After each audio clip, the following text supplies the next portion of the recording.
Hello! Alors, j'invite...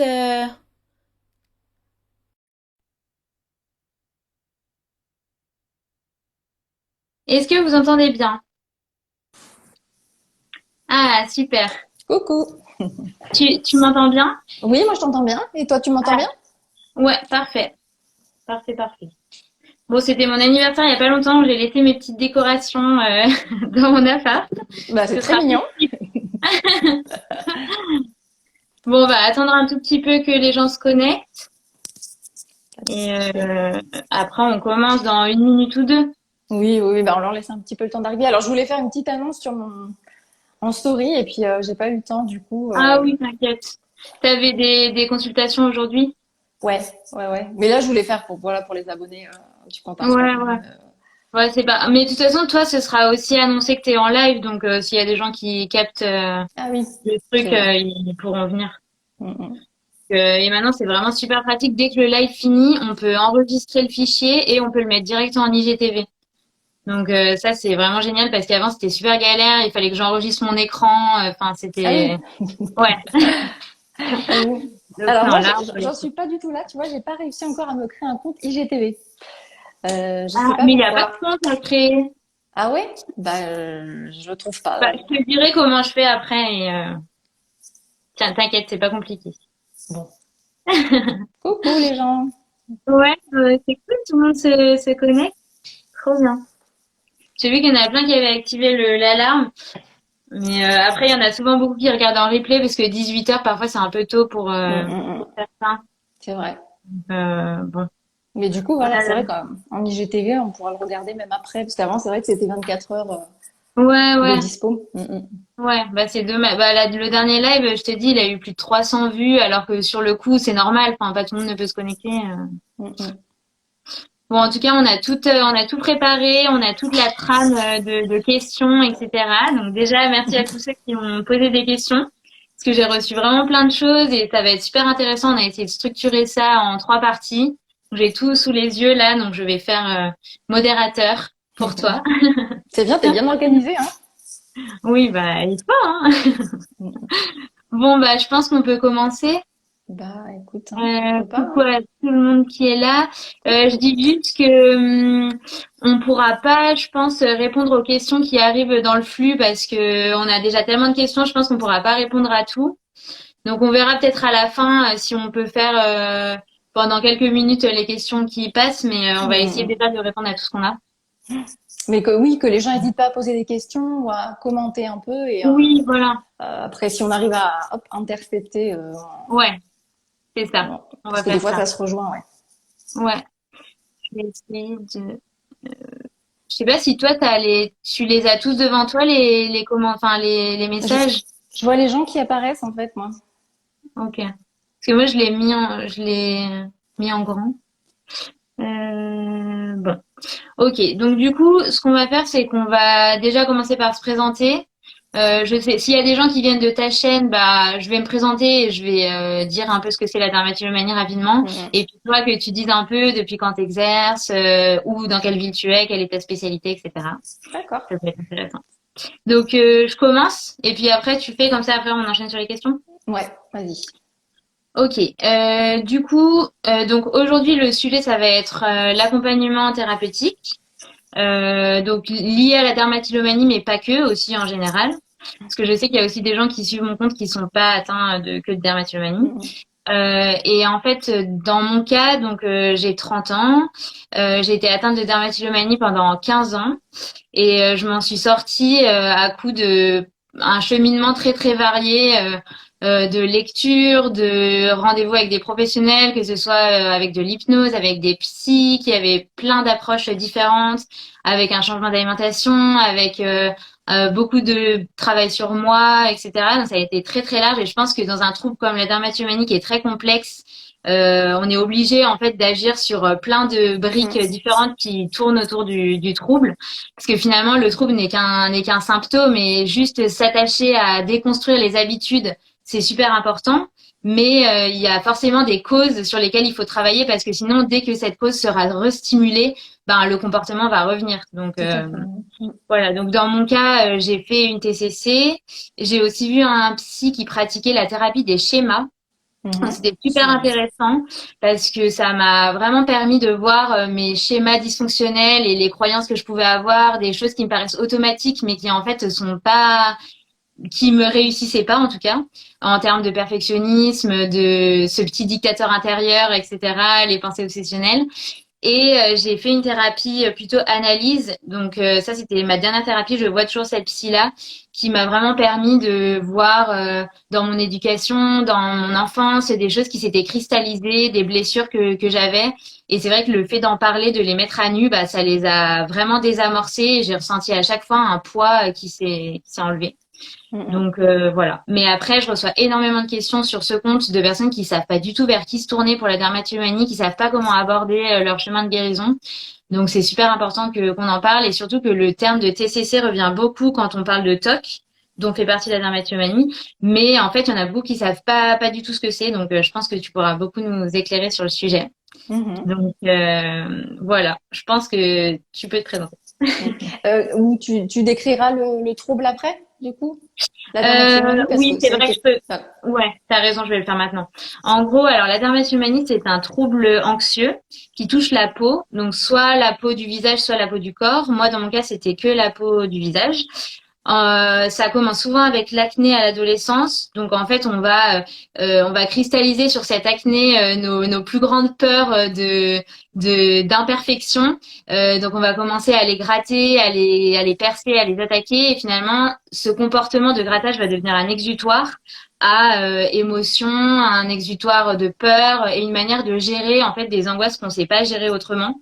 Donc, on peut se retrouver enfin moi typiquement, je pouvais rester des heures dans ma salle de bain à observer le moindre port de mon visage et à tout attaquer quoi, et en perdant complètement la notion du temps. Et il y en a certains qui vont le faire sans miroir, qui vont juste passer leurs mains partout sur le corps, qui vont gratter au niveau des épaules, de la poitrine, du dos. Et ça peut même être des comportements complètement inconscients. Enfin, on se rend pas compte de quand ça commence. Et voilà. Et c'est un trouble qui est en fait très difficile parce que beaucoup de gens ont de l'acné et beaucoup de gens touchent à leur peau. Et du coup, beaucoup de gens vont aussi nous dire, mais c'est bon, t'as juste une mauvaise habitude, il faut juste que tu t'arrêtes de toucher à ta peau. Alors en fait, dans ce cas-là, effectivement, ça ressemble à ce comportement de grattage de boutons que beaucoup font, mais par-dessus, il y a autre chose qui a été cristallisée et qui est vraiment un exutoire à émotion. Et du coup, il faut travailler sur vraiment la racine et tout ce qui va pas en nous qui génère ces comportements. Donc une thérapie, pour moi, c'est assez indispensable. Donc voilà, et ça a été reconnu par le DSM-5 en 2013, je crois, ou 2015. ouais, Donc c'est voilà, ça. maintenant c'est un CRCC, donc c'est un comportement répétitif centré sur le corps, au même titre que la trichotillomanie, donc les gens qui s'arrachent les cheveux, ou les gens qui se rongent les ongles, qui s'arrachent les peaux. C'est un peu la même famille de troubles et c'est un trouble anxieux. Voilà.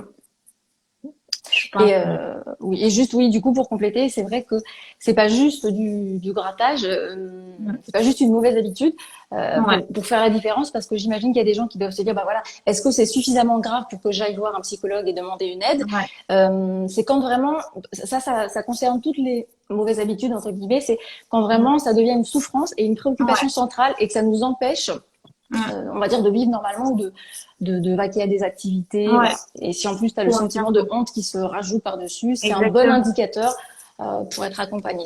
Voilà. Ouais. Dès qu'on commence à annuler des soirées, des rendez-vous, à en fait tout voir dans sa vie sous le prisme de l'état de sa peau, Mm. là c'est que ça prend une place qui est beaucoup Mm, trop mm, importante et qu'il faut faire quelque chose quoi. mm. Ouais. Et quel que soit le trouble, c'est vrai que ça rejoint exactement ça. Ouais. C'est- Ah et alors il y a quelqu'un qui dit qu'il y a une différence de volume sonore entre nous deux. Ah ouais. Est-ce que Attends, je vérifie si c'est bien. Je sais pas, moi est-ce que quelqu'un peut est-ce que vous pouvez nous dire si vous nous entendez tous bien ou pas? Qui est plus fort ou moins fort que l'autre? Je sais pas, c'est Frédéric qui a dit ça, mais après ça t'as dépend pris peut-être quoi, des. toi? Toi, t'as juste le téléphone. Moi, j'ai pris les écouteurs. Après, je sais pas Ouais, si. c'est peut-être mieux. Ah bah Claire dit que c'est parfait. Non. Bon. Bah, du coup, Mm, allons-y. mm. Bon alors, je te laisse te présenter. Alors, donc, du coup, je m'appelle Audrey, je suis psychologue clinicienne. Voilà, donc ça, c'est ma spécialité. C'est-à-dire que je travaille dans la relation d'aide, pour le dire simplement. Ouais. Donc, je suis psychothérapeute aussi. Et actuellement, voilà, je travaille en hôpital avec des personnes qui souffrent de différentes problématiques physiques, notamment des douleurs chroniques ou des cancers. On est dans le Ok. somatique. Et à côté de ça, j'ai un cabinet libéral. Et là, j'ai une pratique un petit peu plus, comment dire, je rencontre des personnes qui peuvent souffrir de troubles anxieux, de dépression, qui se posent des questions quant à leur choix de vie. Voilà. Là, je suis un peu plus, souvent, je le dis un peu comme un médecin généraliste, mais Ok. côté psycho. Ok. Voilà. Et je D'accord. reçois uniquement les adultes mais pas les ados ni les Ok. enfants. Et du coup, la différence par rapport au psychiatre, par exemple, c'est que toi, tu peux pas prescrire de médicaments et que tes C'est consultations ça. sont pas remboursées. C'est ça. Ouais. Ok. Pas pour le moment, en tout cas. On espère un Ouais. jour. Oui.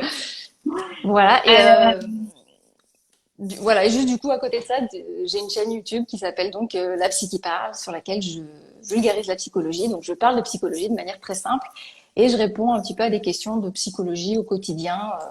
Euh, voilà. Les sujets ouais. sont assez variés quand même. Ouais, ouais, ouais. T'as fait plein de vidéos. Il y a plein de thèmes super intéressants traités. Donc, allez-y si vous voulez voir de quoi il Ouais. s'agit. Ouais, je pense qu'en plus, nos personnalités de dermatillomane, on est souvent hyper perfectionnistes et on a besoin aussi de comprendre les choses pour avancer. Donc c'est vrai que Mhm. souvent comprendre son fonctionnement psychique, ça aide énormément en fait. Oui. Comprendre pourquoi on a des résistances, pourquoi on n'arrive pas à mettre en place certaines choses, etc. Donc voilà, Mhm. ça fait. Alors du coup, pour aujourd'hui, on a structuré les questions en trois parties.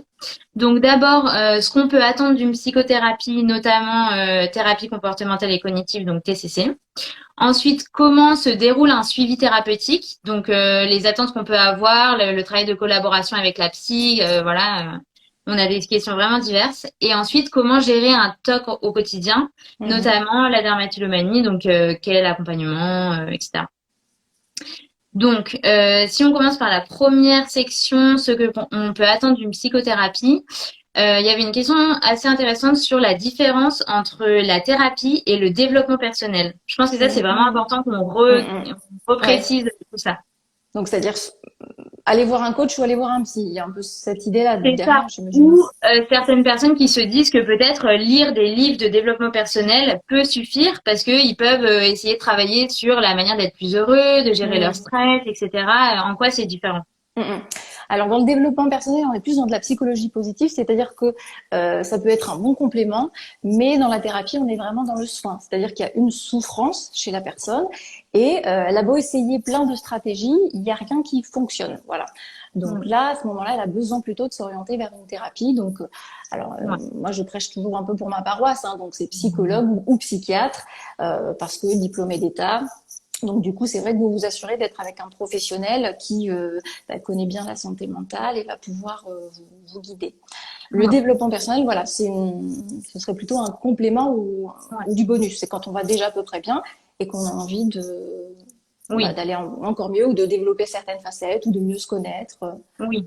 Après, c'est vrai que certains coachs peuvent être très branchés psycho et être très forts Mm, sur ce mm, sujet, mais bon, comme tu dis, on sera jamais sûr à 100% que l'approche sera vraiment adaptée à notre cas et qu'ils auront bien étudié les tenants et les aboutissants de notre problème.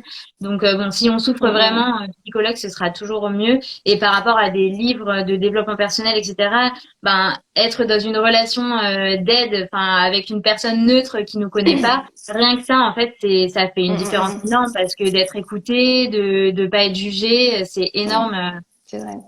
pour se sentir bien. En sachant que le psy, voilà, il y a pas juste, s'il a fait 5 ans d'études, du coup, c'est aussi qu'il a appris quand même pas mal de choses. Donc, il a une Oui. base de connaissances qui s'appuie quand même globalement sur des connaissances scientifiques. Et Mm. il va pouvoir aussi évaluer. C'est-à-dire que moi, pour certains patients, j'ai des patients qui viennent qui me disent, bah voilà, j'aimerais plutôt faire une TCC, et ou d'autres qui me disent, bah voilà, je voudrais faire de l'EMDR. Bon, bah, on fait une évaluation. On n'est pas juste, on vend pas un Oui, service. oui, Alors que le coach, il va peut-être avoir, je sais pas, hein, sa pratique, et effectivement c'est plutôt au client du coup là mm. de s'adapter aux outils du Ouais, coach. C'est ouais, une ouais, hypothèse. exactement. Voilà. Et après, Et, alors juste encore un petit truc, c'est que ouais. je t'en fais 2 secondes, Non, c'est qu'il y a non, souvent cette idée que en coaching on va travailler sur le présent et en psychothérapie on va travailler sur le passé. Ça c'est une idée reçue. La plupart des psychologues on travaille sur le présent. Et effectivement, parfois, on interroge le passé pour mieux comprendre d'où viennent les croyances, les idées que la personne a sur elle-même. Mhm. Ouais. Ok. Ouais. Et souvent, en fait, le fait de parler, c'est comme écrire. En fait, on comprend en parlant aussi. Donc, Mm. enfin, le fait d'aborder certaines choses, parfois, on n'aurait jamais pensé. Puis, il y a des choses qui sortent. Enfin, vous allez nous questionner sur, vous allez repérer des petites choses qu'on dit et vous allez creuser un peu ce point et ça va nous amener à autre chose qu'on n'aurait jamais trouvé nous-mêmes. Donc, en C'est ça, c'est exactement super ça. positif. Mm, mm. Et donc, tu t'as abordé les TCC. Donc, comment tu pourrais décrire, expliquer simplement ce que c'est qu'une TCC? Alors, donc, effectivement, on dit souvent les TCC parce que dans ce terme-là, en fait, il y a déjà plusieurs approches, plusieurs D'accord. outils techniques, etc. Et que ça évolue beaucoup, en fait. Mais il y a quand même un point commun, c'est Mhm. qu'un TCC, on va travailler avec les pensées, les émotions et sur le comportement du patient. Voilà, Mhm. parce que tout ça c'est mélangé, tout ça c'est intriqué, et on sait aujourd'hui que nos émotions vont influencer nos pensées et donc du coup notre comportement, et Ouais. inversement. Parfois, l'interprétation que je vais avoir d'un événement, la Ouais. façon dont je vais le comprendre cet événement, Mhm. du coup ça peut m'impacter par exemple négativement au niveau des émotions, et si ça me génère un stress, du coup je vais avoir un comportement Ok. exutoire, on va dire. Ok. Quel qu'il Mais soit. alors, du coup, on associe souvent les TCC au traitement des habitudes. Est-ce que Mm, ça, mm. c'est pareil, c'est un stéréotype ou pas? Alors, en même temps, c'est logique de penser ça parce que c'est vrai que l'humain, nous sommes des êtres d'habitude, donc on est Mhm. constitué de ça. Après, c'est pas du tout, c'est pas focalisé uniquement sur les habitudes, la TCC. Ouais. C'est pas quelque chose de robotique, c'est pas juste on reprogramme la personne, voilà. Ouais. C'est quand même un petit peu. Ça, c'est plutôt oui, c'est un pan, on Oui. va dire, de l'approche, mais c'est pas toute Ouais. l'approche. Quand on travaille sur la gestion des émotions, qu'on propose à la personne d'essayer d'identifier les émotions qu'elle ressent à tel et tel Mhm. moment, là Ouais. on n'est pas en Oui. train de corriger une habitude. On Ouais. l'aide à se connecter un petit peu Mhm. Mais il à ce qu'elle n'empêche que ressent. dans le cas de la dermatillomanie, c'est sûr que cette approche-là, elle est sûrement hyper adaptée parce que en fait, on a créé tous un système d'habitudes qui gravite autour de notre trouble et si on le modifie pas, en fait, tout se répète en fait en permanence. On va avoir des pensées qui nous amènent tout le temps à faire des crises. On va avoir certains miroirs placés à certains endroits et certains comportements. Par exemple, moi, je Mm, sais que dès mm. que je rentrais chez moi le soir, j'allais tout le temps dans ma salle de bain pour vérifier ma peau. Ça, c'était vraiment un comportement Oui. routinier. Enfin, voilà, donc ça, le fait de l'identifier pour pouvoir ensuite proposer une alternative Mm, et mm. petit à petit le désamorcer, c'est super efficace. Mais Mm, mm. il faut en fait l'identifier. Il faut faire un travail sur ça parce que parfois c'est tellement habituel on le voit pas. Et enfin, travailler sur les pensées les plus communes, les situations à risque et les habitudes qui Mm, nous mm. mènent aux crises. Pour moi, ça a été super important.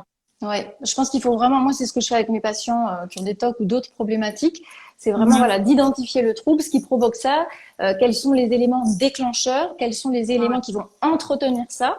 Mhm. À l'inverse du coup, qu'est-ce qui vous permet d'éviter ce comportement ou de réduire votre stress si le stress est un facteur déclencheur. Ouais. Voilà, c'est vrai que c'est bien de voir tout ce qu'il y a autour.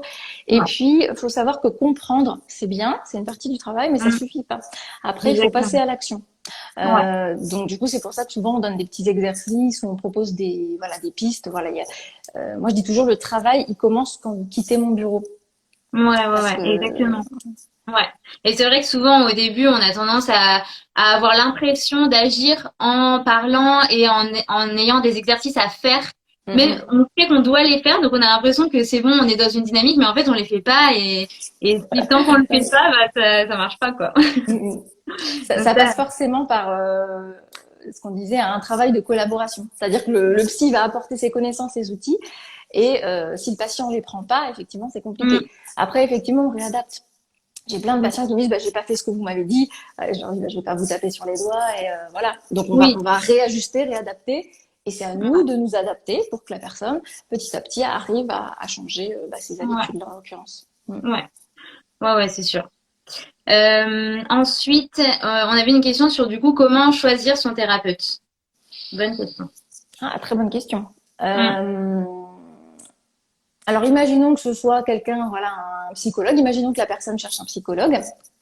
Donc, puisque je disais tout à l'heure, voilà, c'est vrai que voilà, pour ce type de problématique, je pense que c'est bien un psychologue plus psychiatre, même des fois, ça peut être pas mal s'il y a besoin d'une médication.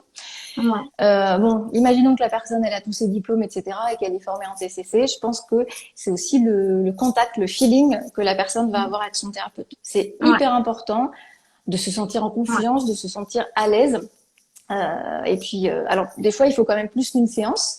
Mais moi, Ouais. je trouve que très, très vite, je trouve que si au bout de 3 séances, vous n'avez pas le feeling, ça se passe pas bien, alors dites-le à la limite au Ouais. psy en lui disant bah, voilà, je me sens pas très à l'aise, etc. Mm. Mais si vraiment ça marche pas, je pense qu'il faut changer. C'est pas Ouais, toujours ouais. évident de trouver du premier coup, donc il faut pas se décourager non plus. Ouais, je suis complètement d'accord. Mm. Enfin, moi, j'en ai essayé plusieurs. J'ai des Ah copines oui, qui bah ont voilà. testé 3 psys avant de trouver la bonne personne. Et c'est vrai que parfois, c'est un peu rageant parce que c'est du temps et c'est de l'argent. Mais en fait, ce sera beaucoup plus bénéfique par la suite si on trouve la bonne personne et qu'on investit dans cette thérapie-là plutôt Mm, qu'à chaque fois mm. d'être un peu en demi-teinte. Enfin, et après, si quelqu'un peut nous conseiller quelqu'un, je pense que Oui. c'est le mieux. Mm, Enfin, là, mm. moi, la psy que je continue à avoir, c'est celle d'une copine. Et c'est vrai que bah, elle m'en avait parlé avant, elle m'avait raconté un peu comment elle était, etc. Ça m'a beaucoup aidé. Mais sinon, malheureusement, parfois, il faut faire au hasard, il faut chercher les psys qui sont proches de nous, Mm, bah, mm. regarder quelques informations sur Internet et après essayer et voir, quoi. Et vous appelez et vous avez le droit de lui demander, bah voilà, est-ce que vous pouvez m'aider pour ce trouble-là? Après, tous les psys connaissent pas forcément. Alors moi, c'est vrai que Oui. je connaissais pas le terme, pour être honnête. Ouais. J'avais des patients qui avaient ce trouble-là. Mais Mhm. voilà, donc de pas hésiter à expliquer, de dire, bah voilà, voilà mon Ouais. problème. Est-ce que vous pouvez m'aider? Oui, non, et comment vous pouvez m'aider? Ouais. Voilà. Exactement. Mais après, moi, ce que je dis souvent, c'est que franchement, quasiment, bah, il y a 2 psys que j'ai vus qui m'ont énormément fait avancer, qui connaissaient pas. Mais Mhm. en fait, ça n'a jamais été un problème parce que malgré tout, la dermatillomanie, c'est exactement les mêmes ressorts psy que des TCA ou que d'autres addictions. Enfin, moi, j'ai été Oui. atteinte de TCA et en fait, c'est pareil. Enfin, c'est un refuge à émotions, sauf qu'il s'est cristallisé sur la peau parce que nous, on a sûrement un schéma dysfonctionnel lié à l'apparence et du coup, ça se fixe là-dessus. Mais en fait, ça peut être sur complètement autre chose. Tout à Et fait. enfin, moi, ma psy, elle m'a le fait juste qu'elle me parle, qu'on parle de plein de choses, de ma confiance en moi, de mon estime, du respect Mhm. que j'avais pour mon corps, etc. C'est ça qui fait avancer, c'est pas rester focalisé sur le trouble et sur sa manifestation. Donc ça, il y Mhm. en a beaucoup qui disent mais non, mais moi ma psy elle connaît pas, ça sert à rien et tout. Je pense vraiment qu'il faut pas que ce soit un frein parce que 100% d'accord avec toi. Parce que si tu veux, ouais, pour nous, en termes de mécanisme psychologique, c'est ouais, effectivement la même chose qu'un TCA, que n'importe quelle addiction, en fait. ouais, ouais, ouais, Même des addictions graves. Parce qu'au niveau psychologique, il se passe la même chose. Il ouais, y a un stress, ou en tout cas, il y a un événement déclencheur, et il y a un comportement compensatoire, compulsif, exactement, voilà, qui est ouais, ritualisé en l'occurrence, dans ouais. ce cas-là. Et Mm. après, si le psy, la personne y va et vous lui expliquez et que le psy n'y croit pas, ne vous prend pas au sérieux ou autre, bon bah là, c'est même pas la peine. Je pense que ça montre que, Next. ouais, voilà, c'est pas la bonne personne et c'est tout quoi. Bah, s'il est rigide et dans le jugement, déjà, c'est que vous n'êtes pas, voilà, c'est pas un bon Ouais, psy. Mm. ouais. Le Puis psy ne après, juge on le pas, il vous sent. accompagne. Oui, et on le sent quand ça se passe bien, on se sent en confiance, on a envie d'y retourner, même si Mm, parfois c'est mm. dur, on sent qu'à chaque séance on avance, qu'on comprend C'est ça. certaines choses. Enfin voilà, là on est dans une démarche positive et c'est bien Mm, quoi. mm, Ensuite, on avait une autre question sur comment se faire accompagner si on mm. n'a pas les moyens de payer une thérapie qui effectivement peut revenir cher, surtout si elle est faite sur le long terme. Mm, mm, mm, mm. Est-ce qu'il y a Alors, des astuces ou des choses qui existent? alors, je ne sais pas s'il y a des centres spécialisés. Peut-être que par contre, il peut y avoir des associations de personnes qui souffrent de TOC. Et parfois, il Hmm. peut y avoir des psychologues qu'on peut consulter gratuitement. Je ne sais pas, c'est un point d'interrogation. Après, il y a les CMP. Voilà, il y a les CMP. Hmm. Donc là, on peut voir des psychologues gratuitement. Mhm. L'inconvénient, je dirais, c'est que les rendez-vous sont assez espacés et c'est moins évident que de faire un suivi avec un psychologue en libéral, par exemple. Ouais, Après, il y a des psychiatres qui sont remboursés, mais ouais, si votre psychiatre il pratique pas de psychothérapie et s'il est beaucoup dans la prescription médicamenteuse, ça va pas être utile parce que vous allez le voir un ouais. quart d'heure, 10 minutes, il va vous dire bon alors comment ça se passe avec l'antidépresseur ou avec l'anxiolytique? Ah très Hmm. bien, on continue. Ouais. Là c'est remboursé Ouais. mais vous avancez pas. Mais il y a des psychiatres qui sont formés aux thérapies cognitivo-comportementales. Donc, Oui. peut-être de regarder. Moi, le premier psy que j'avais vu, c'était un psychiatre. Et effectivement, je crois que j'avais 50% de la consultation qui était remboursée, donc c'était déjà bien. Et c'était une vraie consultation de psy. Enfin, on parlait, enfin, ça durait Mm. 1 heure, voilà. Ah oui. Et j'ai jamais pris d'antidépresseurs ni rien. Donc, Mm, je pense mm. qu'effectivement, on peut trouver des psychiatres Oui. qui le font. Et les CMP, je connais pas du tout. Je sais pas s'il y en a dans toutes les villes ou, Oui, normalement, tu en as dans toutes les villes. Après, voilà, c'est dépendant de l'hôpital en fait. En général, ça fonctionne comme ça. d'accord. Euh, et après, qu'est-ce qu'il peut y avoir? Si peut-être. Alors, on dit souvent voilà que c'est cher, mais parfois, je dirais que c'est plus. Enfin, là, l'idée c'est quand même d'investir sur sa Ouais, santé mentale, mais c'est quand même ouais. important. Et parfois, on minimise comment dire, votre santé a de la valeur, je trouve. Donc, Ouais, je suis complètement d'accord. Ouais, tu vois, parfois on dit oui, c'est cher. Bah oui, mais je veux dire, si là, au bout de, je sais pas moi, mettons 5 à 10 thérapies, tu te sens vachement mieux, bah, ça veut dire ouais, quoi? Ça veut dire qu'au niveau de ta vie sociale, ça va aller mieux, au niveau peut-être professionnel, etc. ouais. Donc des fois, ça veut, enfin, chacun fait en fonction de ses moyens et de ce qu'il pense, hein, Oui, mais oui, bien sûr. ça peut valoir le coup Ouais. d'économiser un peu, on va dire, de pas s'acheter des trucs en solde et puis Ouais, voilà. je suis d'accord. Alors c'est Et dépendant de surtout chaque que, personne, hein, mais enfin, moi, je dis toujours que la santé n'a pas de prix. Et comme tu dis, en fait, inconsciemment, peut-être que le prix qu'on n'aura pas mis dans une séance de psy, en fait, on va le mettre dans, voilà, dans des vêtements, dans plus de nourriture parce on va cacher nos oui. émotions dans de la nourriture. Là, on Enfin, compense toujours, hein. Mm, mm. oui, voilà, c'est ça. Et c'est vrai qu'il y a un commentaire, je vois Sandro qui dit certaines mutuelles prennent en charge des séances de psy. Merci, Effectivement, oui. parfois Mm. on a un forfait par an. Bon, souvent c'est pas énorme, mais ça peut déjà aider un peu. Ah bah c'est déjà ça de prix, ouais, ouais, ouais. Ouais, C'est vrai que oui, bon, j'ai quand même de plus en plus de patients qui me demandent parce que je fais du coup des attestations ouais, et j'ai des patients qui disent, je crois, 5 à 10 séances de rembourser. ouais. Franchement, 5 séances, C'est déjà pas mal, ouais. ouais, enfin t'avances Et, bien quand même, t'as déjà fait du boulot, quoi. ah oui. Et surtout si on est actif, comme tu disais, dans Mm, mm. l'accompagnement, qu'on fait les exercices, qu'on s'engage, etc. Là, ça peut Ouais. aussi aller Mm, mm. vite. Après, ça dépend de chacun. Et je vois une question sur les traitements médicamenteux. Du coup, toi, dans les TOC, tu préconises pas forcément en Alors moi premier. là-dessus, je peux pas donner d'avis parce que c'est pas mon métier. Ah oui, Par contre, je dirais voilà, ça dépend de la souffrance de la personne. Moi, il peut m'arriver d'orienter vers le ouais, psychiatre. Si ouais. l'anxiété est trop importante, Mm, je sais pas si par exemple la personne elle est complètement isolée, elle sort plus de chez elle, etc. Je ouais, pense que parfois pour juste arriver à penser, à ouais, réfléchir, on va dire, bah, ça mm, peut valoir le coup d'aller voir un psychiatre pour se faire prescrire ouais, quelques oui, médicaments, même à faible dose, hein. ouais. Donc c'est très Pour que très ça fasse un peu dépendant. un sas pour pouvoir mettre en place des nouvelles choses, au moins dans un état Mmh. d'esprit un peu plus serein, sans bien sûr penser que cet état d'esprit-là, c'est notre état d'esprit normal, parce qu'il Ouais. est secondé par une béquille, et voilà, ça, il faut toujours le garder en tête, mais c'est vrai que ça peut aider, ouais, Mmh, carrément. mmh. Alors, du coup, on va passer à la deuxième partie, comment se déroule un suivi. Donc, en termes, voilà, comment se passe la collaboration, quelles doivent être nos attentes, etc. Alors là, on a eu plein de questions. Le premier, alors ça, c'est vrai qu'on pense souvent, comment le fait de parler en Mmh. thérapie peut-il guérir des blessures ou des traumatismes? Alors, j'adore cette question. Ouais, Alors, déjà, il y a plein de croyances derrière l'idée de parler. Donc, effectivement, c'est vrai que nous, on fait de la psychothérapie, on fait du coup de la thérapie par la parole, mais pas que. Donc, déjà, parler, juste le fait de parler, c'est une façon, si vous voulez, de décharger quand même ses émotions. Donc, ça, c'est même prouvé scientifiquement. Quand on parle à quelqu'un de son ressenti, on décharge un poids. On va pas le faire porter sur l'autre, on va juste le décharger. Mhm. Donc, déjà, on peut se sentir un petit peu mieux. La deuxième chose, c'est que ça permet d'avoir du recul aussi. Comme tu l'as dit tout à l'heure, en fait, finalement, de parler, on s'entend parler et on Mhm. prend conscience de certaines choses. Ouais, Donc, voilà, ça permet une espèce de mise à distance avec nos pensées, etc. ouais, En sachant que le psy en face de vous, il n'est pas silencieux. Il va vous renvoyer des choses. Il fait le miroir, mais c'est un miroir qui est là pour vous faire réfléchir, du coup, ouais, pour vous donner des pistes aussi, hein. On est aussi là pour aiguiller les personnes, ouais, pour accompagner leur réflexion. Et du coup, qu'est-ce que je voulais dire? Et oui, et donc je disais tout à l'heure, parler, c'est juste la première étape, on va dire. En tout cas, prendre conscience plutôt. Voilà. Mhm. C'est une première étape qu'on fait à différents moments, tout le long du processus, tout le long du suivi. Mais Ouais, voilà. Ensuite, si c'est pas suivi d'action, mhm. bon. Après, parfois, le fait de parler, ça peut avoir un effet cathartique, c'est-à-dire de thérapeutique, on va dire. C'est-à-dire que le fait on a, comment on appelle ça?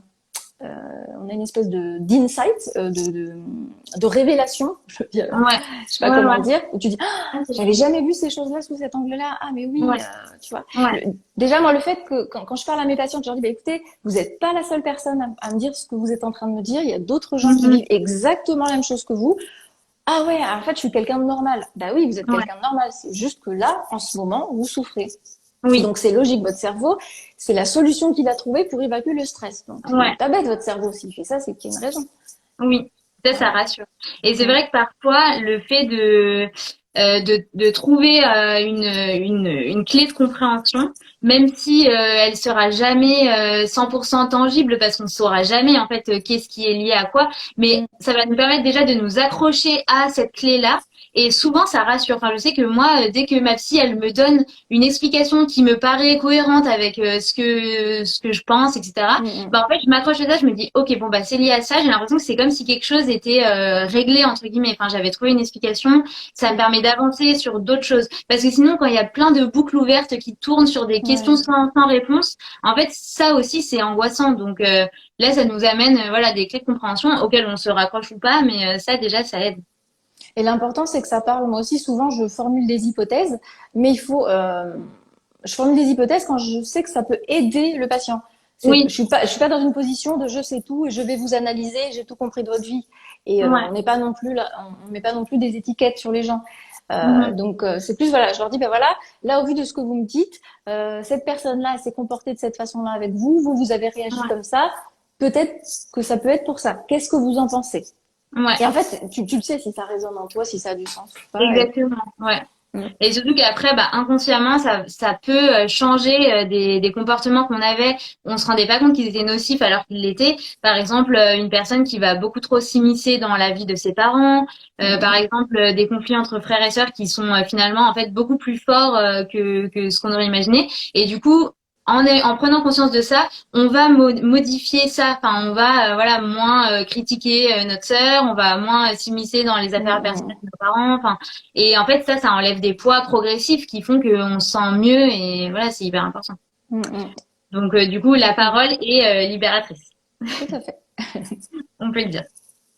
Bon, ok. Ensuite, comment passer de la compréhension au véritable changement? Donc ça, on a un peu répondu, mais je pense que c'est bien d'insister.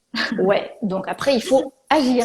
Alors, Ouais. comment agir? Bah, c'est à votre psy ou à votre thérapeute, en tout cas, de vous aider, de vous accompagner. C'est pour ça que c'est intéressant, les TCC, parce qu'en fait, si on compare à d'autres approches, elles ont fait, si tu veux, l'épreuve de la science. Alors, ça veut dire quoi? Mm. Ça veut dire qu'on a comparé ces thérapies-là à Ouais. d'autres thérapies. Et on a vu que ça marchait bien pour les TOC. Donc, en l'occurrence aussi pour ce trouble-là. Mhm. Et du coup, il y a un chemin. Les psychothérapies, elles ont été évaluées, et on a vu que ce chemin-là, en tout cas cette façon de faire, Ouais. allait aider le patient, si Ouais. tant est que, bah, voilà, il soit impliqué dans sa thérapie. Ouais. Ouais. Ouais. En sachant que, moi, je dis toujours, l'évolution, elle est pas linéaire. C'est-à-dire, c'est pas je vais de mieux en mieux, etc. Ça fait des Ouais. vagues. Faut imaginer Bien. que ça monte comme ça, mais ça fait des vagues. Ouais, exactement. Le fait de rechuter, entre guillemets, ça fait partie du chemin. Moi, je le dis Ouais. toujours aux gens. C'est inclus dans le processus. C'est dans la Ouais. règle du jeu, déjà, dès le départ. Exactement. Mm, C'est à mm. chaque fois on comprend des nouvelles choses à l'aune des connaissances qu'on a à ce stade-là et du coup on grandit toujours Mm, plus, quoi. Et du coup il y avait une autre question sur les TCC, on va en profiter, c'était mm. quel Ouais. était le rythme idéal pour un suivi? Est-ce Ah que oui. 2 fois par mois est un rythme suffisant quand on traite quelque chose comme la dermatomanie? À partir de combien de temps peut-on espérer des résultats? Donc j'imagine que c'est un peu compliqué de chiffrer comme ça, mais bon si tu peux donner au moins Ouais, peut-être un ouais. rythme qui est Alors, intéressant. moi, je pense que si c'est vraiment quelque chose qui te fait souffrir, autant y aller à fond. C'est-à-dire qu'une fois par semaine, c'est bien. Ouais. Voilà. Après, si ça dépend si tu as les moyens, pas les moyens, etc. Mais si vous avez les moyens, une fois par semaine, en TCC, ce qui est normalement à peu près le rythme, hein, quand on traite Mm. vraiment quand on a une problématique ciblée, pour nous les psychologues, c'est même encore mieux si tu veux parce que tu avances vite quoi. Si le patient en plus est impliqué dans sa thérapie, bon bah tac tac tac, c'est pas Ouais. qu'on suit une trame parce que c'est pas hyper. Moi, je m'adapte beaucoup aux gens. Tu vois, il y a des sessions, Oui, oui. on va juste échanger, essayer de comprendre une situation, etc. Donc, Ouais. mais ça peut aider. Et après, comme je le disais tout à l'heure, moi je trouve que si au bout de 3 à 5 séances, tu trouves que vraiment t'as rien appris sur toi, t'es sorti du cabinet comme tu es rentré et Ouais. t'as pas du tout évolué, Mm. c'est que ça va Après, pas. je pense aussi qu'il y a deux cas de figure parce que si ça arrive, soit c'est vraiment effectivement 100% lié au psy ou au feeling entre le patient et le psy, soit c'est aussi que la personne n'est pas prête en fait et elle intègre pas les choses, elle est pas prête à les recevoir et elle est pas Mm, prête non mm. plus à mettre en pratique. Enfin, moi, je sais que ma première thérapie, franchement, j'avais pas envie en fait Mm. d'aller mieux. Enfin, même si je disais que j'avais envie d'aller mieux, au fond, c'était pas vrai. Donc en fait, j'allais un peu aux séances en traînant les pieds. J'avais pas envie de changer. Donc Mm, à mm. partir de ce moment-là, quand on n'a pas l'état d'esprit qui est propice, ça va pas fonctionner. Donc c'est pas que la Ouais. faute du psy. Parfois, c'est aussi nous qui sommes pas dans le bon état d'esprit, quoi. Ah, ou sans parler d'état d'esprit, c'est pas encore mûr, je dirais. Ouais, Voilà. c'est ça. Mm, Ouais, mm. exactement.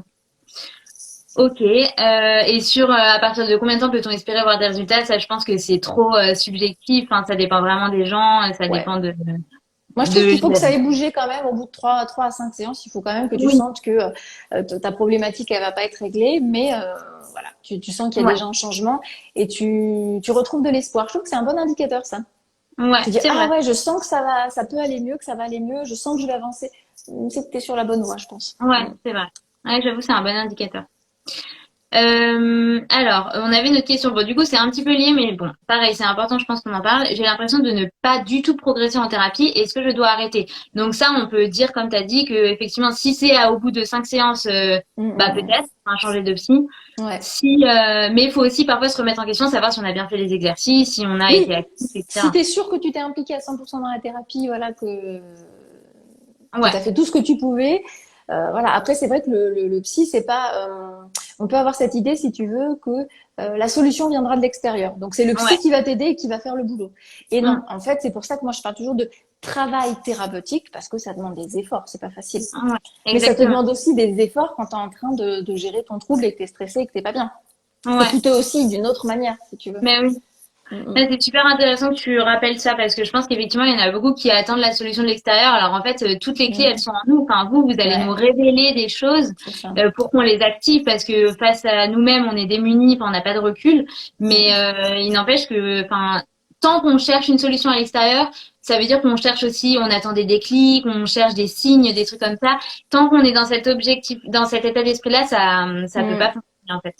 Alors moi, je crois pas. Je suis un peu pessimiste sur le coup là. C'est que c'est vrai, je crois pas au déclic. Ah non, moi non plus. Bah non, c'est pas possible. Enfin, à part, bon, on a toujours cette question des bénéfices secondaires où effectivement on a des résistances quand en fait notre trouble inconsciemment nous apporte des choses qu'on n'est pas prêt à lâcher. Et parfois, s'il y a vraiment une situation qui est notre trouble met en danger quelque chose de très très fort dans notre vie. Par exemple, je sais pas si on a un enfant et que notre mari nous dit bon bah là vraiment si tu continues vu que tu t'es pas occupé de notre enfant la Mm, dernière mm, fois, mm. tu le verras plus et que là ça passe, enfin ça devient vraiment Ah grave. oui, mm, Peut-être que mm. ça peut faire un gros choc qui casse un peu le Ça peut. bénéfice secondaire qu'on en avait. Mais bon, c'est vraiment des situations extrêmes, je pense. Et sinon non, il n'y a pas de déclic, il y a que un travail progressif qu'on Mm, avance et mm, mm. Mais même, voilà. même, tu vois, je le compare à autre chose qui est plus, peut-être, enfin, pas plus lourd, mais en tout cas qui est considéré comme ça, c'est l'alcoolisme. Et Ouais, où, bah, moi, j'ai reçu parfois des personnes qui m'ont dit, bah voilà, je viens parce que ma femme m'a dit qu'on allait divorcer si j'arrête pas de boire. Donc souvent, ouais, dans ces cas-là, il y a une approche pluridisciplinaire. On peut pas nous tout seul aider le patient. ouais. Mais ce qu'il faut savoir, c'est que ça va être quand même un effort pour la personne. Et pour Mm. autant, la motivation extérieure, si tu veux, c'est-à-dire la menace là de se Ouais, ouais, séparer, va pas suffire non plus. Ça peut ouais, tenir c'est un vrai. peu, mais pas toujours sur la distance. Ouais, Après, exactement. c'est hyper dépendant des personnes. Ouais, ouais, ouais, ouais, c'est Mm, vrai. Il y a une citation que j'aime bien qui dit la motivation sert à commencer, l'habitude sert à continuer.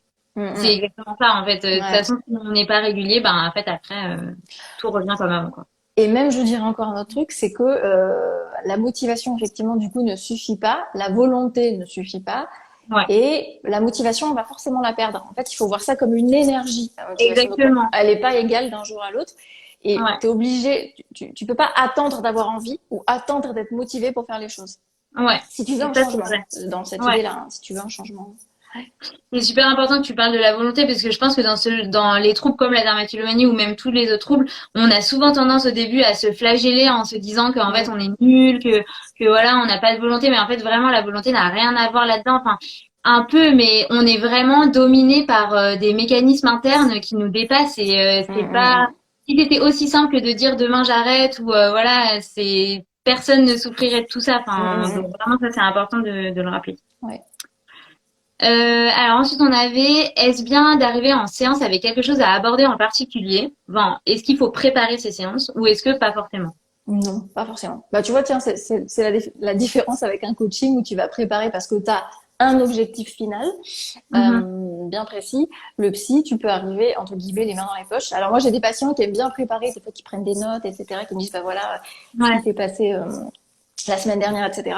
Après, moi, je suis très flexible, mais non, vous pouvez... c'est au psy hein, de ouais, poser les questions, de poser le cadre, etc. Donc, d'accord.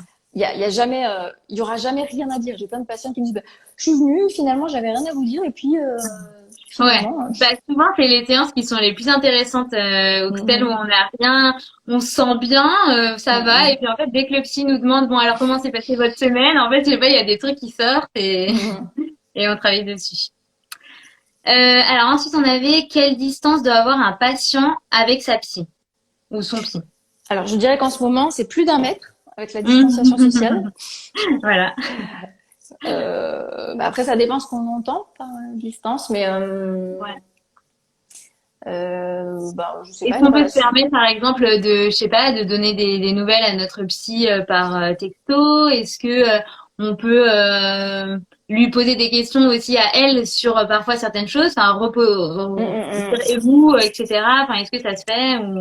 Alors, il n'y a pas du tout de règle, c'est vraiment en fonction des psys, je pense, mais globalement, pour en avoir un peu discuté avec des collègues, Ouais, moi, j'ai des personnes qui me posent des questions sur ouais. alors, pas vraiment sur ma vie privée, mais qui vont plutôt me dire, ah, vous allez partir en vacances, je sais pas, par exemple, Mm. là, en ce moment, vous allez partir cet été, ou vous allez faire quelque chose. Ouais, Bah, des fois, oui, effectivement, je réponds, je suis jamais, je suis pas du genre froide, etc. ouais, Après, oui, on peut offrir des cadeaux. Moi, je dis toujours, ça ouais, dépend. Ça, c'est une question qui était revenue souvent. Est-ce qu'on peut offrir des cadeaux? ouais, Bah, moi, on m'offre des chocolats à Noël et des fleurs. Je suis très contente. ouais. Je les accepte volontiers. Euh, voilà. Quelle distance après, c'est oui Oui, dans la après, voilà, relation. tout dépend de la psy et comment on sent et comment on Mm. l'attend et Et puis on peut voilà. lui demander en fait, on peut lui demander. Moi j'ai des Oui, patients aussi qui m'envoient des fois des textos parce que voilà ils attendaient une réponse pour quelque chose d'important. On me dit bah ça y est. ouais. Et ça se fait. Enfin, Ouais, ouais, ouais. vous aimez bien. Bah oui, non mais si c'est des bonnes nouvelles encore plus. Après moi je leur Oui, dis toujours voilà si vous allez, ça c'est mon truc à moi, c'est si vous allez mal, vous m'appelez et si vous n'avez pas de réponse dans les 24 heures, c'est que mon téléphone marche pas. Donc insistez, mais je leur dis oui. vraiment voilà, D'accord. surtout quand Ouais. ça va pas. Vous posez pas la question si c'est un dimanche, s'il est 23 heures, Ouais. je ne sais quoi. Ok. Mm, mm. Ok, super. Bon, bah, on va attaquer le troisième bloc. Comment gérer un TOC au quotidien, donc en particulier la dermatillomanie, mais de manière assez globale aussi. On avait cette première question super intéressante. Est-ce qu'un TOC résulte toujours d'une blessure psychologique plus profonde? Ah tiens, C'est c'est un bien, il y a la traumatisme. question qui est revenue Oui, aussi là, c'est ce ouais. que j'ai Un vu. synchro, pile. Ouais. Alors déjà le mot toujours, bah non parce que c'est pas du systématique. Ouais. Euh, Après je me dis que si la personne pose la question, ça, peut-être que elle s'interroge sur des choses qu'elle a vécues. Mhm. Alors moi Ouais. j'ai plutôt une approche si tu veux plurifactorielle. Je pense que Mhm. c'est très rare qu'il y ait un seul événement. Ouais. Euh, pour les TOC, je parle. Après, pour des phobies, Ouais, ça je peut suis être différent. d'accord. Voilà. Mais je pense qu'en général, bah, il peut y avoir plusieurs événements de vie. Et puis, Mhm. il peut y avoir tout simplement aussi un contexte, sans que ce soit Ouais. quelque chose de traumatique. Je sais pas, moi, si tu subis des pressions au travail, ou si t'es pas à l'aise avec tes collègues, si en amour, ça s'est pas toujours bien passé, bah, si tu Mhm. veux, ça va entretenir, en tout cas, un mal-être, Ouais. qui va pas aider. Voilà, ça va pas être un facteur, qui va Exactement. aider, Ouais.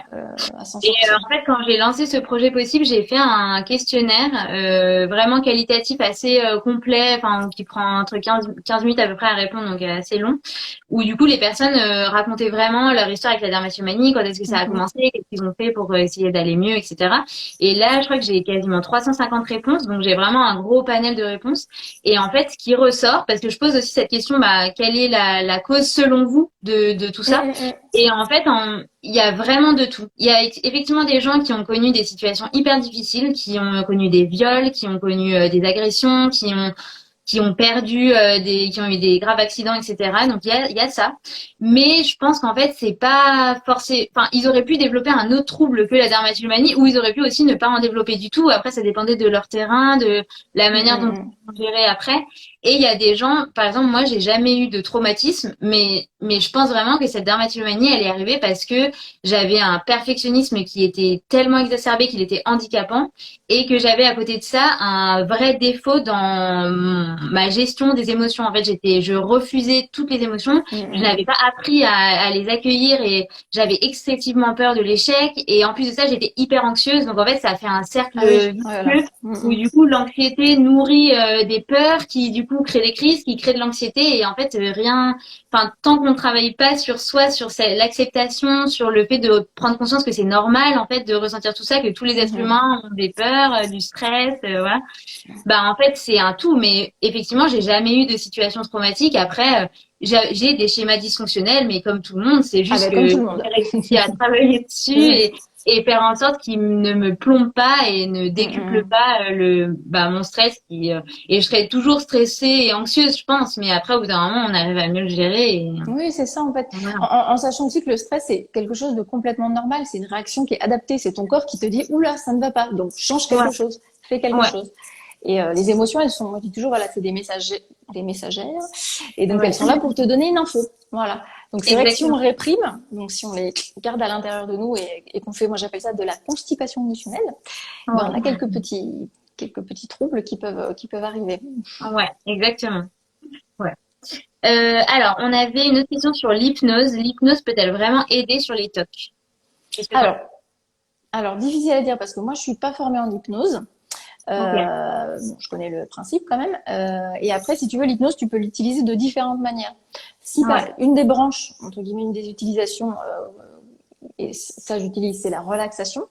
Et c'est, je trouve, un bon complément. C'est-à-dire que dans la gestion des émotions, on peut aussi apprendre à effectivement faire des séances de relaxation de manière régulière, avoir une routine pour apaiser ses émotions. Mais Ouais. pas attendre d'être tout en haut, tu vois, pour se dire, tiens, je vais faire de la relaxation maintenant parce que j'en peux plus. Non, en fait, Ouais. faut avoir une espèce de routine Exactement. pour calmer son mental aussi, etc. Bah, Donc, du coup, par rapport à l'hypnose, je pense que mon expérience peut aider. J'avais fait mm, un post sur le sujet, mais du coup, je vais en reparler. J'en ai fait plusieurs fois et en fait, je vois vraiment ça comme un peu comme ce qu'on disait pour les antidépresseurs. Ça va vraiment créer un peu un sas de mieux-être qui sera que temporaire, mais qui va permettre de mettre en place des nouvelles choses. Donc, ça va vraiment mm, créer un apaisement qui fera jamais, on va jamais guérir d'un TOC avec l'hypnose, parce que surtout la dermatillomanie, c'est quelque chose de très profond, très ancré, il y a plein de choses qui gravitent autour. Mais en sortant d'une séance d'hypnose, il y a quand même des choses qui se passent en nous, dans notre inconscient, mm, qui bah, on va voir les choses différemment, on va être plus prompte à mettre en place des nouvelles habitudes, etc.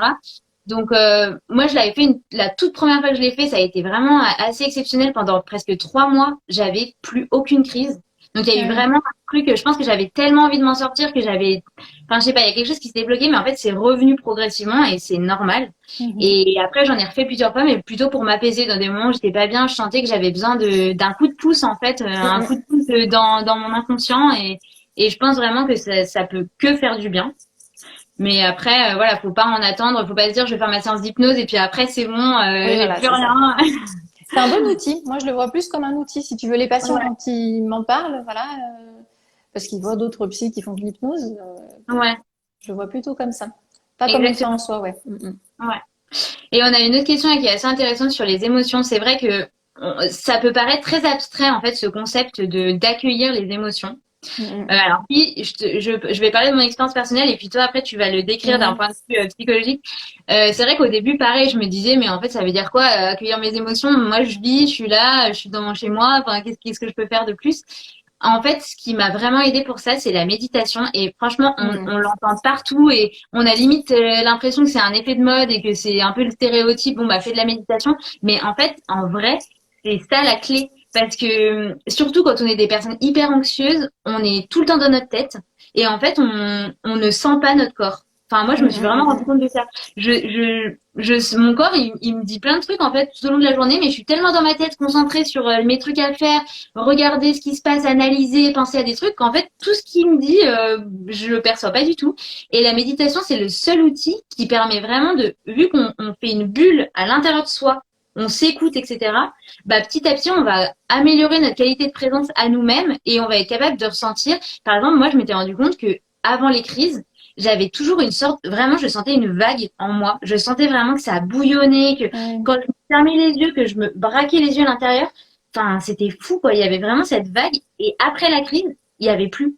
Donc ça, c'est vraiment Ouais. le genre de choses où, en fait, où, bah, cette vague, c'était un mélange de plein d'émotions. C'était en Mm, fait mm, des mm. peurs, c'était des frustrations, enfin, c'était plein de choses.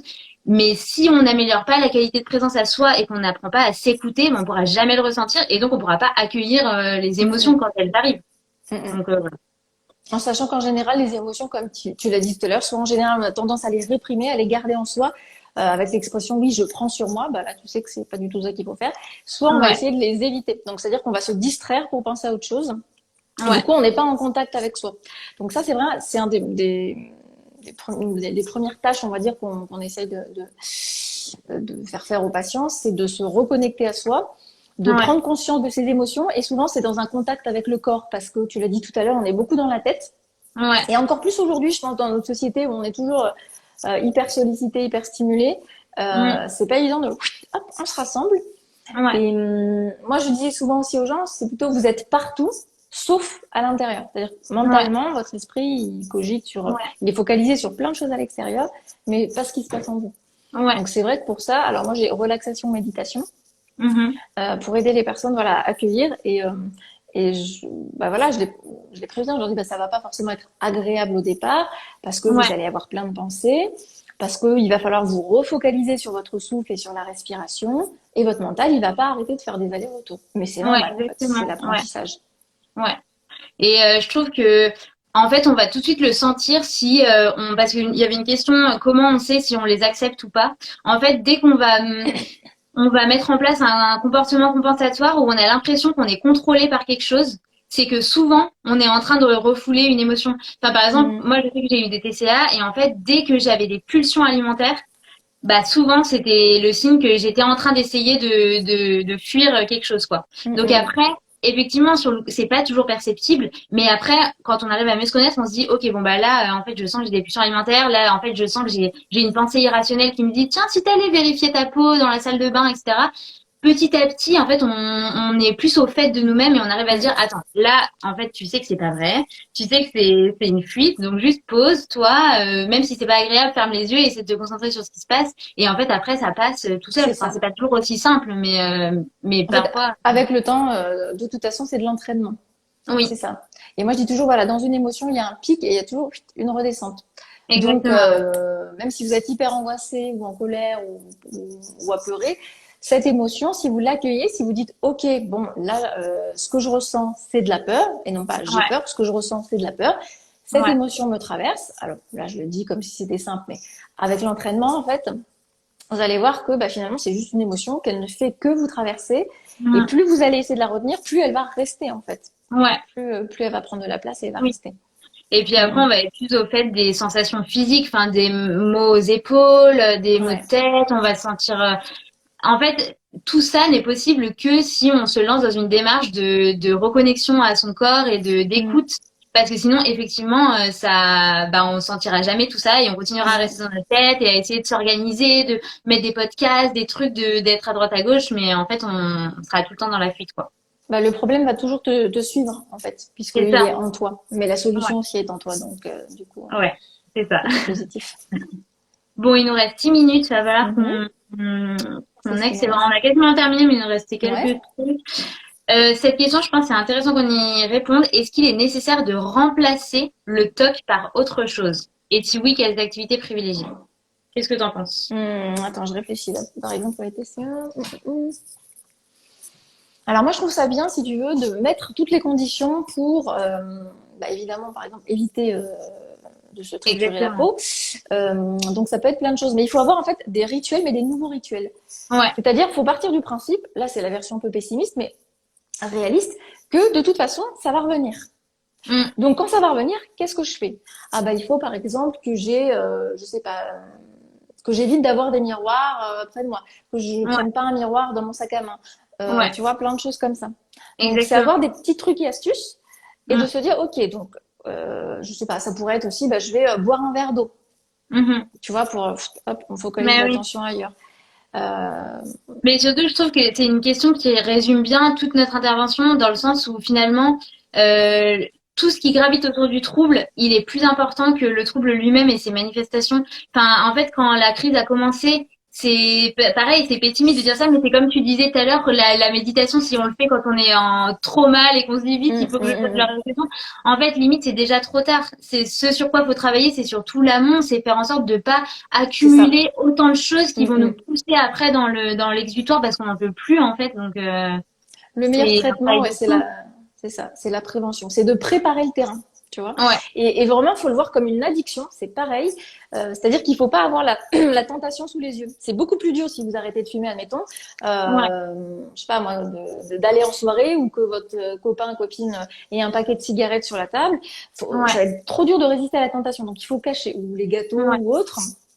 ouais, Faut s'autoriser à cacher les choses. Enfin voilà, avoir des ouais. comportements. Et surtout que tu me disais, il y avait une question aussi sur est-ce que toi, tu avais déjà eu des personnes atteintes de dermatillomanie et c'était intéressant parce que tu me disais que elle l'était, mais elle était atteinte d'autres choses et en fait Oui. finalement en travaillant sur les autres choses, c'est Ben, en fait, elle n'était pas venue pour ce motif-là. J'ai ouais, compris après, vu la description qu'elle m'a faite. Et, euh, et en fait, après, je me suis dit, bah si, j'ai d'autres patients, mais c'était pas au premier plan. Donc, oui, c'était peut-être pas ton interrogation, parce que vu que ça n'a pas été trop abordé, c'était ouais, peut-être pas si invalidant que ça pour elle, ou peut-être qu'elle se le dirait. Enfin, que c'était par période de ce que je comprenais. ouais. Mais effectivement, on a abordé tout un tas d'autres choses, sauf ça. Voilà. Et Ouais. le comportement, ça, elle m'a dit après, ça avait quand même Bah diminué. oui, c'est Mm, sûr.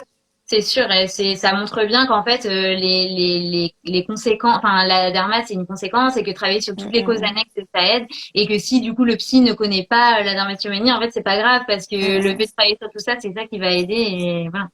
Le psy il Et gère la souffrance psychologique, d'où, peu importe la source, il gère la ouais, souffrance psychologique, donc ouais, qui peut être c'est causée ça. par plein de choses. Et il y a toujours un mal-être, parce que aussi beaucoup vont parfois se dire que le mal-être, il vient de la conséquence des crises. Ah oui, oui. Ils vont se dire, bah non, mais moi je suis trop mal parce que bah, je peux jamais sortir, parce que ma peau est horrible, ou parce que j'ai fait une crise de boulimie, ou parce que voilà. Mais en fait, le mal-être, effectivement, il est là après les crises, mais en fait, il y a plein d'autres mal-être qui sont Ça avant s'entretient. et qui amènent les crises. Donc, il est pas lié que à ce trouble-là. Le mal-être, il est en nous. Enfin, il y a toujours une souffrance quelque part, une Mm, blessure, mm. quelque chose qui est là. Donc, voilà. Et du coup, il y avait une question sur peut-on guérir définitivement de la dermatillomanie après une thérapie? Je pense que de mon cas personnel, Mm, mm. on peut en guérir, c'est sûr. Et moi, je me considère 100% comme guérie, mais il faut toujours rester vigilante. Surtout quand moi, j'ai eu 15 ans de dermatillomanie. Si un jour, pendant un mois, je me respecte pas du tout, je m'écoute pas, je me noie dans le travail, je suis hyper stressée, je mange super mal, je dors pas, en fait, cette route, elle est toujours dans mon cerveau et si vraiment je suis dans une situation extrême, mon corps, il m'y ramènera et c'est sûr. C'est ça. Donc, c'est quelque chose qu'il faut, voilà, faut toujours rester vigilante, faut apprendre à savoir quoi faire pour se sentir bien. Mm, Mais après, ça va jamais partir comme ça d'un coup, le cerveau va tout effacer. Non, ça fait partie de notre histoire mm, et c'est mm, comme mm. ça. En sachant que tu l'as bien dit, là, tu parlais de route, et c'est ça, c'est-à-dire que le cerveau, il a une route automatique. Et Ouais, effectivement, elle est plus facile à utiliser que d'autres routes. Quand vous mettez en c'est place ça. des nouvelles habitudes, c'est comme si on prenait des nouveaux chemins. Ouais, Et c'est toujours plus coûteux, plus difficile pour le cerveau que de prendre la voie, ah, stress, je connais ça, je sais que ce exactement. comportement, il me fait du bien. Ouais, Donc, je n'aurais pas dit mieux, effectivement. Je pense qu'on peut en guérir aussi, mais parce qu'on peut guérir des TOC aussi, donc ouais. c'est logique. Mais il faut rester vigilant. Et Mais je oui, pense que le focus est à mettre aussi sur. Moi, je dis toujours, il faut pas lutter contre, il faut lutter pour, c'est-à-dire ouais, mettre son énergie au service de ce qui va nous faire du bien. Bon, après, il exactement. faut quand même étudier la question et voilà, comprendre ce qui se passe, etc. Et plus on va creuser les autres routes de ce qui nous fait du bien, comme tu viens de dire, des choses qu'on va mettre en place, en fait, plus Mm, elles vont mm, être profondes et qu'elles vont mm. parfois pouvoir supplanter C'est les ça. autres réflexes. Donc, Puis elles vont c'est prendre de hyper la important. place. Elles vont prendre de Ouais, plus en plus de place, toutes ces nouvelles activités positives. Donc, il y aura moins de place pour ça. oui, Ça aura voilà. moins lieu d'être, en fait. Donc, c'est pour ça que parfois, même si vous avez l'impression de perdre du temps en faisant la cuisine ou du jardinage ou une activité de détente ou de la méditation, ok, peut-être effectivement ce sera coûteux parce qu'on n'a pas l'habitude, mais en fait, plus on le répète, plus on va ressentir les bienfaits et plus on va l'ancrer en fait en nous aussi Ouais. comme une pratique positive qu'on va Mm, reproduire, mm. quoi. Et moins c'est Donc, coûteux. Et plus c'est facile. ouais. Bon, bah, je crois qu'on est pile poil. Il est Ouais. 18h59. Oh, bah dis donc, On a, on a répondu à on a tout. bien géré. Ouais, J'ai pas regardé c'était les autres parfait. questions. Ouais, il y avait tout. Ouais, il y a tout. Et là, on a un Super. décompte Instagram comme quoi il nous reste 24 secondes. Donc, on est pile poil. Vraiment, Donc, t'as bien géré. je vais la remettre en IGTV. Du coup, merci beaucoup. C'était Bah, merci à génial. toi pour l'invitation. Merci à J'espère tout que le ça monde a pour les aidé. questions. Ouais, c'était super intéressant. Ah bah, Mm, Claire mm, dit mm. merci. Bah, je suis contente. Et Bah oui. à bientôt. À très bientôt alors. Ciao, ciao. Bonne soirée. À Toi bientôt. aussi. Au revoir tout le monde.